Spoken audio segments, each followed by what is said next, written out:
All right, as the door closes to the kids' room, I can say good morning. Good morning. I don't know how many of you remember your dreams very well. I usually don't, but there's always a few that stand out to me. I remember last night's, and I think the only reason I remembered last night's is because I knew we were going to talk about dreams today. And so I think it just triggered me as soon as I woke up. I had to go to the bathroom to remember what I was dreaming about. And I don't know if you guys believe that dreams have all these hidden meanings and everything. I think maybe sometimes they reveal something about what's on our mind. I don't know if my dream last night really reveals anything other than maybe I'm a little crazy. Because honestly, here's my dream last night. I had this dream, and I don't know if any of you guys have ever seen the video game Rocket League. All right, well, a couple. All right, so Rocket League, if you can picture basically a big soccer field with a goal on each end and high fences, and then there's this big, huge ball, and what you are in this game is you're like a remote control car. And you just battle other cars, and you try to knock the big ball in the other person's goal. That's the whole game. All right, so my dream was basically a combination of Rocket League and football, except there was like 3 football teams all on the field at the same time, and they're playing Rocket League somehow, and so kind of a very odd dream. And I don't really think it means anything at this point in time. I think it just happened to be my desire to watch some football. Maybe, I don't know. But I've had some dreams. I remember having one dream one time when I used to work at a bank, and I couldn't tell you what the dream was now, but it seemed like, man, it was just one of those dreams you wake up and you just can't let the dream go. And I even remember going in and telling a couple of people about the dream, and I'm like, well, what do you think it means? I think most of them said, well, I think it means you're crazy. Maybe it's just symbolism of the chaos in your life. Maybe. It's very possible. There seems to be a lot of that. But I don't know. I don't know about the meaning of dreams. I haven't gone to college and studied, psychiatry, taken psychology, 104. I've never done any of that deep stuff. But I know that God must work through our dreams. Because, the Bible, especially when we're talking about Joseph, it's just so... It's all over the place when God is working through these dreams. So this is week number 3 where we've talked about Joseph. And if you remember, Joseph has had a little bit of a rough time from where we began. We began with Joseph, getting this coat from his father, and it made all his brothers really jealous and really mad, and they plot to kill him. But then instead of killing him, they say, hey, let's just throw him down the well and we'll sell him into slavery. So that's terrible stuff right there. So he gets sold into slavery, yet he does very good when he's in slavery. He does great, and his master is named Potiphar. And Potiphar's just putting him in charge of everything he can put him in charge of. And then all of a sudden, Potiphar's wife takes notice of Joseph and decides that she wants to sleep with him. And Joseph resists it and resists it and resists it. And all of a sudden, she comes on to him, and he runs away, and she grabs that coat or that cloak of his and tells her husband, look, he tried to attack me because she didn't get what she wanted. And where we left off last week, he had been thrown in prison. Except, instead of just moping and groaning and complaining that he was in prison, he made the best of every opportunity he had while he was in prison. And he moved up the ranks within the prison, and suddenly the warden was putting him in charge of everything within the prison. So that's what kind of guy Joseph is, where he's constantly looking for God in every situation he comes across. This is just continues just to show up throughout the story, is his relationship with God, and how no matter what happens, he continues that relationship. He doesn't focus in on the bad, because let's face it, if you were in prison, it would be easy to sit there considering the conditions of those prisons, we said, weren't like the nice conditions that you might face nowadays. It was probably dark and damp and wet and rats and all that kind of stuff. You know, there wasn't no, you know, HBO, courtyard, basketballs, education to go get. You know, you weren't going to go get your GED or anything like that. In those days, prison was prison. So it was a much different time than what we know of when we think about prisons in general. So at this point, Joseph is sitting in prison, and then something happens. The chief baker and the cupbearer to Pharaoh, and if you remember, we said Pharaoh was basically the king, so they're thrown in prison. Same prison that Joseph is in. Now, if you're wondering what the chief baker and the cupbearer were, obviously the chief baker was the person who would make everything for Pharaoh, all the food and everything. Now, that would be one job. Now, the cupbearer, completely different job. If you don't know what the cupbearer would do, every piece of food and every drink that would come to Pharaoh, the king, the cupbearer was in charge of trying it first. In case it had been poisoned or something like that, the cupbearer would die and not the king. So, probably not the greatest job. I don't want that job.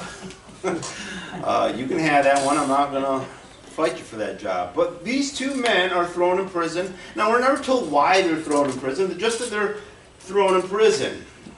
And I mean, maybe there was belief that they were plotting against Pharaoh or something along those lines.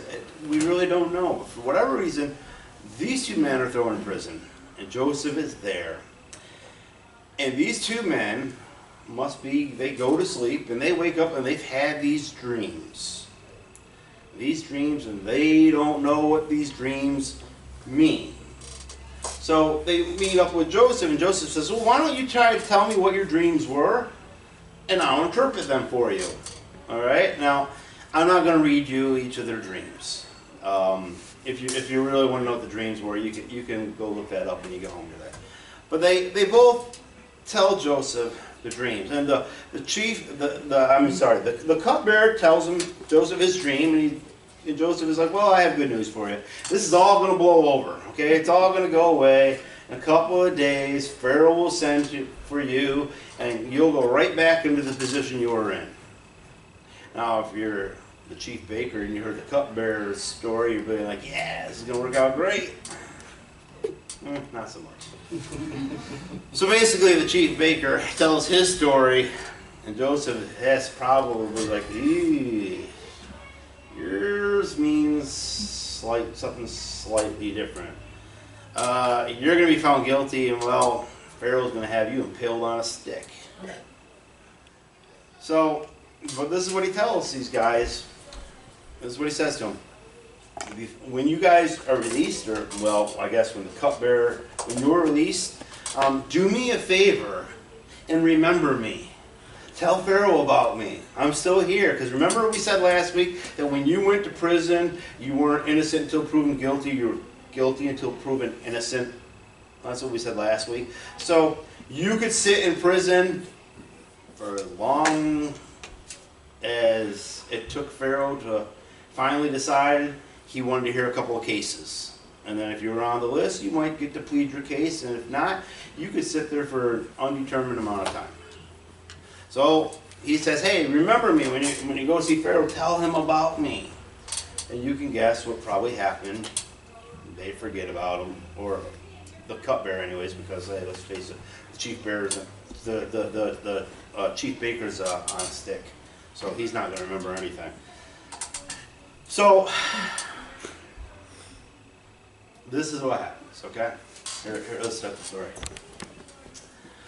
2 full years later, Pharaoh dreamed that he was standing on the bank of the Nile River. So 2 years after he has interpreted these dreams for the chief baker and the cupbearer, 2 whole years afterwards, okay? They didn't go back and say, hey, there was this guy in prison, you know, he said, remember us, completely forgot about him, okay?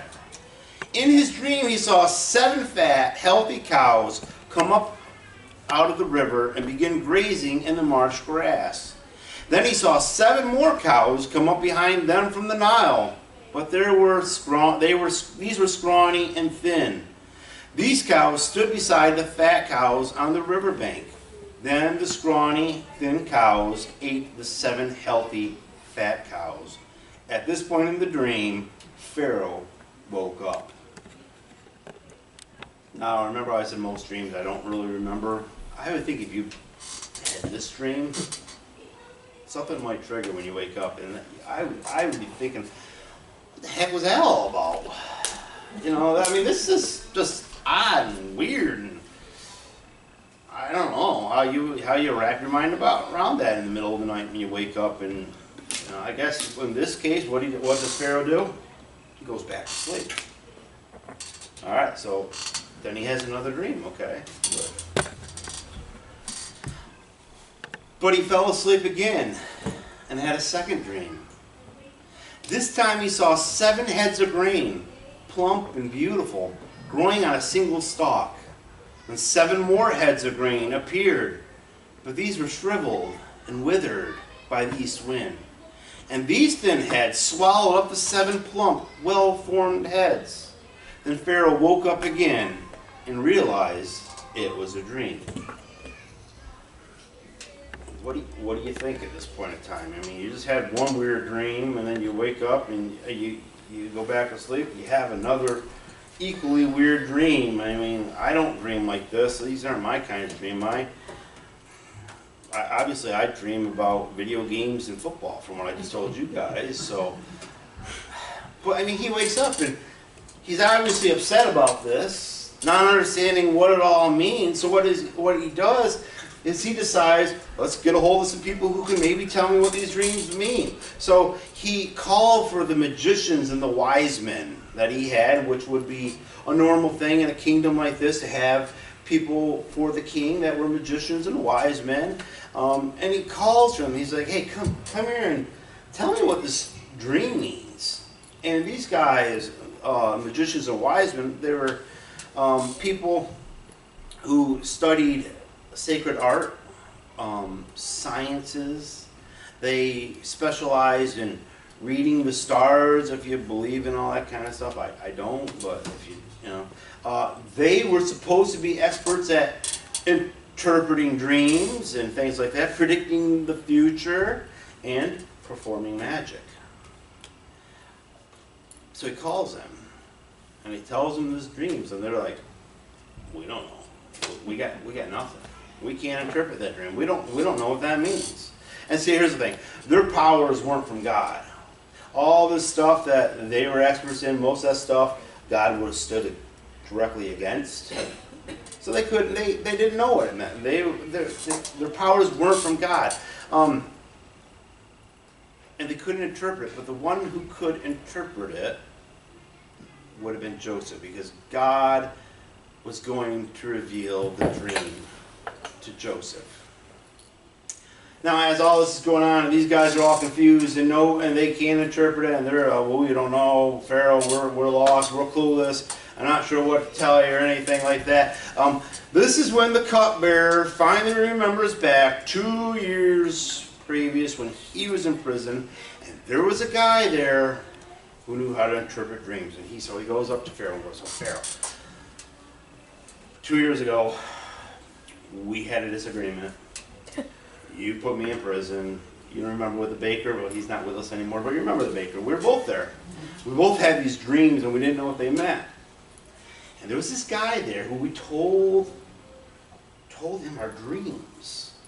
And he interpreted those dreams, and everything he said came true. So if you're the Pharaoh, this probably sounds pretty good to you. Let's get some answers, right? So that's what he decides he's going to do. So Pharaoh sent for Joseph at once, and he was quickly brought from the prison. After he shaved and changed his clothes, he went in and stood before Pharaoh. Then Pharaoh said to Joseph, I had a dream last night, and no one here can tell me what it means. But I have heard that when you hear about a dream, you can interpret it. Kind of an interesting thing when you think about it. Here he is just for 2 years rotting away. And it would have been very easy to become negative and play the woe is me card and just lose all faith. But he didn't do that. I guess he worked on growing a beard because it says he shaved. He didn't do that. See, sometimes, like Joseph, with us, sometimes our most important opportunities in our lives may come when we least expect them. Do you think the night when he was dragged out of that prison, he was thinking, well, tonight's the night I'm going to be dragged out of the prison? He probably wasn't expecting it. I mean, it had been 2 years since he had seen the chief baker and the cupbearer. But Joseph was quickly taken out of his cell with no time to prepare and brought before Pharaoh, brought before the king. Talking about just change in life all of a sudden, huh?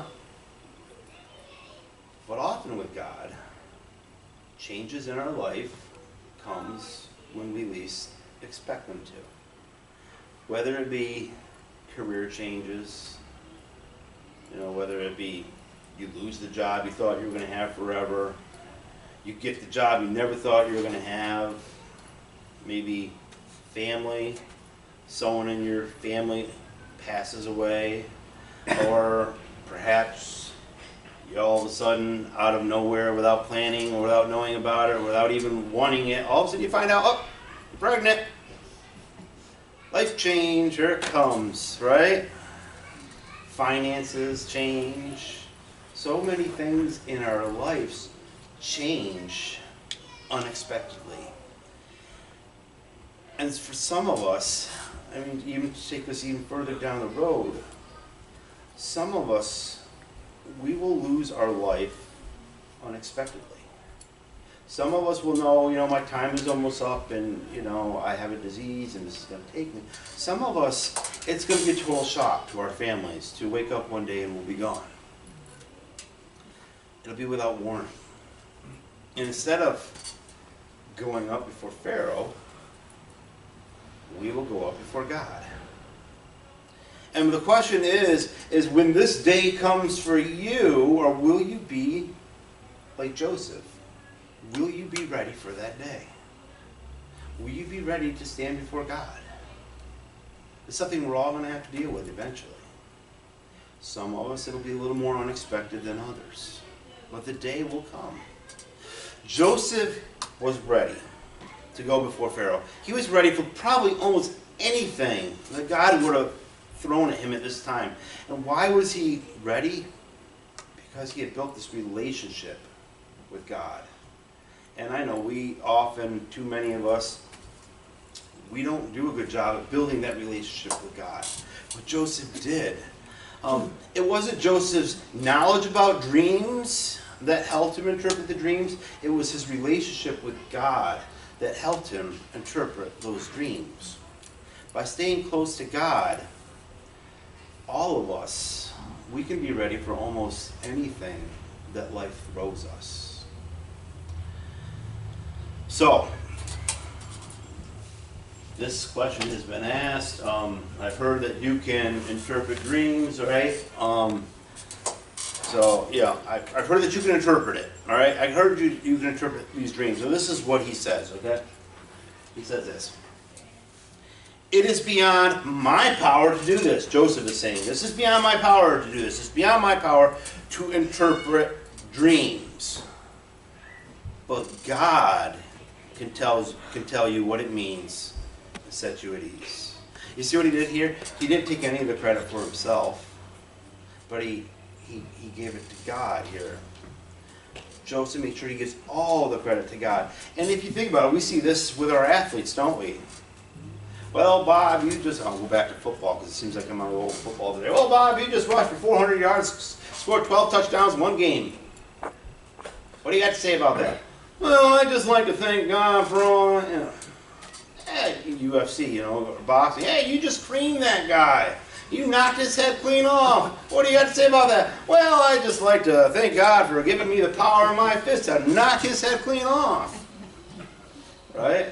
But it goes beyond that, you know, whether you're maybe the best actor in town, or you're the best singer in town, or you're the best quilter, or you can make one mean sweater and nobody else can.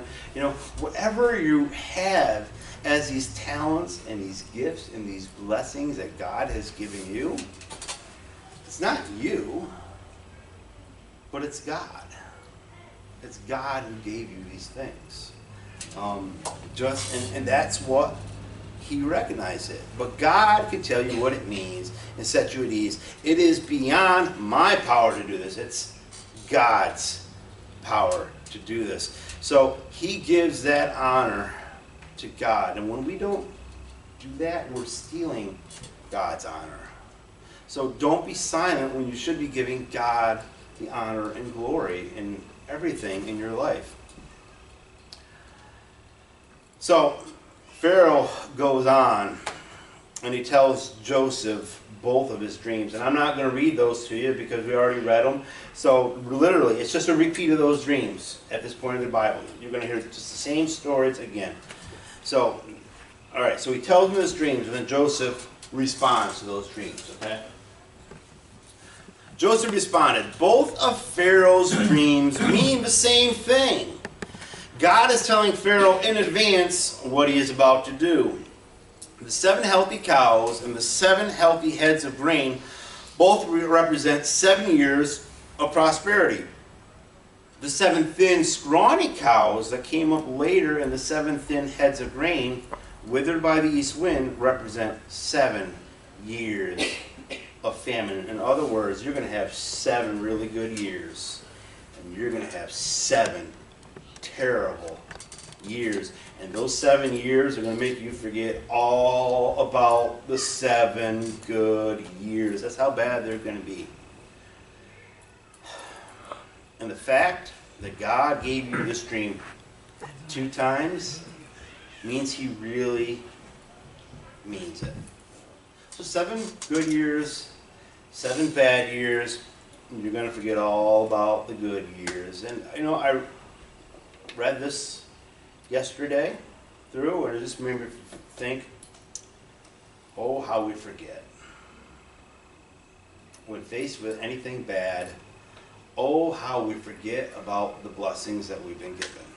I mean, we're coming right up on Memorial Day.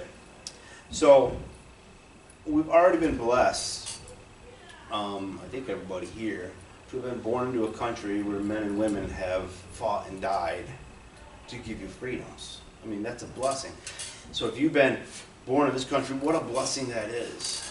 Probably most of us have been blessed to have loved ones around us as we were growing up to guide us and direct us. Most of us have been blessed to have teachers and professors and all sorts of people to give us wisdom over the years. Most of us have been blessed to have children or grandchildren. Most of us have been blessed to have a job. Most of us have been blessed to have food. Most of us have been blessed to have a car. Most of us are blessed to where we have these phones in our pockets. We literally have computers in our pockets. Most of us are blessed to get into a car that has air conditioning on a hot day and heat on a cold day. Most of us are blessed that we are able to drive that car into a garage, which is a home for your car. And how many of these are attached to your house where you don't even have to get out and see the neighbors and say hello or anything like that. You just pull into your car's house and then you go into your house where there's 200 to 400 channels for you to watch, and internet, and Google, and YouTube. Oh, the blessings just don't end, right? You could go to this thing in the corner of your kitchen, open it up, and there is so much food in there, and you will stare at that food and be like, there's nothing to eat. You close the door. You, running water. Yes, you could take a shower.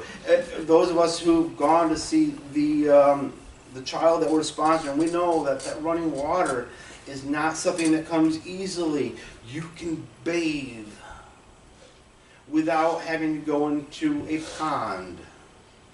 You can, if you're cold, you can turn up your heat. If you're hot, you can turn on central air. You can go into your bedroom and go into your walk-in closet and see rows of clothes and shoes going around the whole floor and say, I have nothing to wear. Blessing upon blessing upon blessing upon blessing. But when your lawnmower breaks down, when your car gets a dent in it, what is it? Ah! God hates me. This is terrible. My life is over. I might as well die. I'm going back to Jonah. See what I'm doing there? Remember Jonah was, I might as well die. That's how we are. One thing in my life has gone negative, and I can't focus on all the positive things God has given me in the past. I'm going to focus on the negative. You might as well kill me. That's what we do. We can't focus on the blessings. We only focus on the negative. And when I make it so obvious, like, doesn't it just sound ridiculous how we are? Blessing upon blessing upon blessing. As soon as one thing goes wrong, life is terrible. When really, growing up, living in this country, is it really all that terrible? No, not really. So why do these bad things happen? I think if life never went bad for us, what reason would we have to ever look forward to the kingdom? Ever look forward to heaven? If things never went bad, why would we ever look to God? Sometimes, we've said before, sometimes God lets you sink low enough so that you can only look up to Him. But that doesn't mean we forget about the blessings upon blessings upon blessings that He's given us. If we didn't have things go bad in our lives, we'd want to live forever. Wouldn't we? I mean, hey, if nothing bad ever went wrong in my life, then this would be just a great place to stay. But things do go wrong.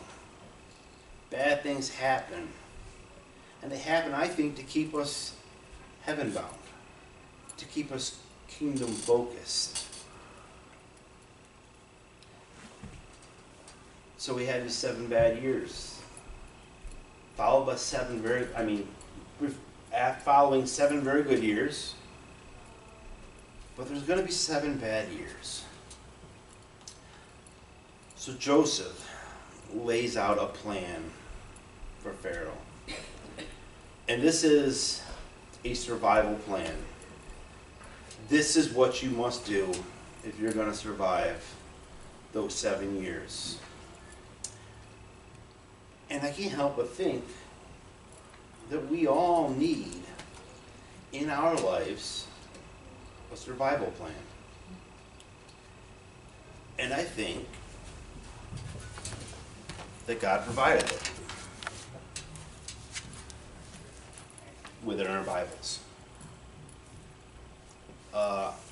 You may have seen the posts before. I think it travels around on Facebook, or you may have seen pictures or something else about it before. It says Bible, B-I-B-L-E, basic instructions before leaving Earth. Here is your survival guide right there. God, I think, believe it or not, I don't think God intended it just to collect dust on our shelves in our homes, or to pull out when something really bad happens, but I think it's something we're supposed to be relying on all the time. We need to have a survival plan for our lives. So make a plan and make sure that that plan is led by God. So today we have the key things to focus on. Let yourself be led by God. Stay faithful. Be prepared for anything. Have a plan. Because so many of the things that are going to come up in your life when the good times stop and the bad times start are going to be revolved around be led by God, stay faithful, be prepared, have a plan. Alright? If you're not sure what your next step in your life is going to be right now, you're kind of feeling a little bit lost, you're feeling a little bit confused, well, stay faithful to God. Be prepared for Him to change your life at any moment. Have a plan. Let yourself be led by God. If your relationships are in trouble, let yourself be led by God. Stay faithful to Him. Be prepared for anything. Have a plan. Your finances, you're not sure how your finances are going to work out in your life, boy, you better have a plan. You better be prepared for anything. But stay faithful. Let yourself be led by God. If your family is in trouble, what a time to come together as a family. To come up with a plan. To be prepared. To stay faithful. And to be led by God.